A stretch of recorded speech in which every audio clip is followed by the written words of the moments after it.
Okay, hello. This is Christopher Reed. I'm going to go through one of the most famous chess games of all time. This is between Paul Morphy playing white against two people, Duke Karl of Brunswick or something, and Count Isouard. One of them's German, one of them's French. They were working together as a team. It's sometimes called the opera game because it was played during an opera, Vincenzo Bellini's Norma. Anyway, so I think I read an anecdote a while ago. Paul Morphy wanted to finish quickly so he could watch the opera. But anyway, it's a very instructive game if you see the way white plays. So I'll just start. So he played e4. This is just to explain why that's a good move. It's a very common move, is because it opens up the bishop, it opens up the queen.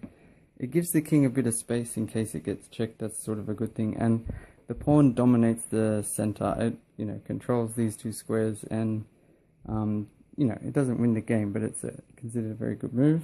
Black responded with that. That's probably one of the best ways to counter for basically the same reasons. Then Morphy played knight to f3, attacking attacking the pawn and developing a piece. That's a good move. Usually black would reply this. That's considered a good move because it develops a piece and protects the pawn. I'm worried this is just like super boring. It gets more exciting, but they played this instead. This is not as good, only because partially because this bishop gets blocked and it doesn't develop a piece, but it's not too bad. Then Morphy played this d4, which is good because it attacks the center, so it's just sort of aggressive. Black played this, which bishop to g4. I don't think it's a very strong move. It looks good because it develops a piece and it pins this knight. This knight can't move because then the queen would get taken. But because these queens are on the same rank, this pawn's kind of vulnerable. So you'll see what happens. Morphy took the pawn here, and then the thing is, if black takes the pawn back like that, then white would take the queen. Black would be forced to take it back, and then white could then take the pawn here. So because then the pin would be gone and white would win a pawn. So black can't really do that. So black is sort of forced to take this knight straight away, which isn't necessarily that bad, but I don't think. Now white chooses to take with the queen, and then black takes the pawn back. So material sort of even now. Just as a note, bishops are usually considered slightly stronger than knights, but that's probably more so with masters. Then white developed this bishop. Developing means getting your pieces out. So at this point, white's already got two pieces out and black doesn't have any.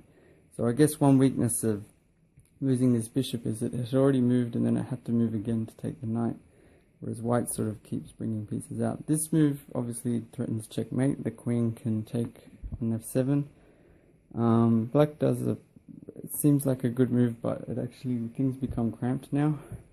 So they develop a piece and they block that threat. White moves his queen to b3. So this now threatens again f7 because these two pieces are lined up. And it also threatens b7. So white has already basically won an attack with won a pawn with a double attack. Black defends with the queen there. That's kind of awkward because the queen's now just defending, it's not attacking, whereas white's queen is attacking, and this bishop is now blocked in. That's just generally not good, and until that bishop moves, it's hard for black to castle. Okay, so then pretty sure white developed another piece. Black played a pawn here just to again, I don't know if that's the best move, but it defends this pawn here. And it does sort of prevent this knight from coming into these two squares. But what you might notice is white just has lots of pieces developed, and then he plays bishop to g5. I'm not an expert on this game, but when I first found out about it, they sort of stopped the game here and look at the position. So white has 1, 2, 3, 4 pieces developed, meaning out in reasonably good positions. Black only has 2, really. The knight and the bishop and the rooks haven't moved. But this queen is sort of just stuck defending this pawn. And this knight is pinned, it can't move. The bishop could then take the queen if it moves. So black sort of has no pieces ready, but white's got 4 ready to go. And This is where black makes sort of, I think, a big mistake. He plays b5, which seems like a good move, because, or potentially, because it's attacking this bishop, which then seems has to go back, because it can't really go anywhere safely. If it goes there, the queen can take and you lose a piece. But white's so far ahead with pieces get out that white chooses just sacrifice this knight. And a master would never do that unless they sort of look ahead and see whether it looks good. So black takes the piece. White has lost material now, but he takes this pawn as well, and this is now check. So white sort of got 2 pawns but lost a knight, so that's sort of a loss, but the position is very good now. And black doesn't have many options. He can't really move this knight because it's pinned. If he moves the king, then he won't be able to castle, and white can check with the rook, so he blocks with the knight. White, now this knight is also pinned, so black is really tied up. His position is pretty bad. White castles queenside, and then now this rook is also putting pressure on that knight. And if black doesn't do anything, white can just sort of take and either put black in check. Again, he can't really take with the queen because he'd lose it to one of these pieces, and the knight is still sort of pinned. So he defends the knight with the rook. And again, if you look at the position, these 2 knights are both pinned. This rook is just defending, and this queen is just defending. All of white's pieces, 1, 2, 3, 4, are all attacking and putting pressure on. White does a smart move here, which even though a rook's worth more than a knight, he just trades it off. Gets rid of the knight.